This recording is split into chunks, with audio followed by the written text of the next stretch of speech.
আসসালামু আলাইকুম রহমতুল্লাহি ওয়া বারাকাতু। এই যে এখন এইমাত্র ইনশাল্লাহ ৩টা বাজে, ইনশাল্লাহ বাড়ি হয়ে যাবো, সম্পূর্ণ রেডি। দোয়া করবেন। এই যে গাইডটি, এই যে গাইড, এই যে গাইড, ইনশাল্লাহ চলে যাব বাংলাদেশ।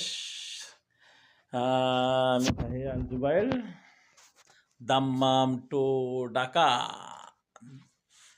সবাই দোয়া করবেন আমার জন্য। আমি ইনশাল্লাহ পাসপোর্ট সম্পূর্ণ ওকে, সম্পূর্ণ কমপ্লিট করে বিছনা টিছনা গোছাইয়া রেডি হয়ে রয়েছি। ইনশাল্লাহ যাবো গা ইতিমধ্যে কিছুক্ষণের ভিতরে ইনশাল্লাহ চলে যাব। আপনাদের জুবাইলে যারা আছেন সবাই দোয়া করবেন, পেপসি কোম্পানির যারা আছেন সবাই দোয়া করবেন ইনশাল্লাহ।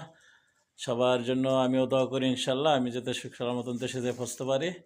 সবার সাথে তো দেখা সাক্ষাৎ হইল না, তো সবাই দোয়া করবেন। আর পাকিস্তানি ভাই ব্রাদার যারা, भाई हम मैं जा रहा है, मैं बात से हो, तुम लोग तो पता है, तो सब दुआ करेगा मेरे जन, दुआ करो, मैं भी तुम्हारे जन दुआ करेगा। और क्या बोलेगा, इंशाल्लाह छुट्टी में जा रहा है, वापस आएगा तो इंशाल्लाह आपका साथ मिलेगा, पूरा आदमी का साथ। ভালো থেকো, আল্লাহ হাফেজ।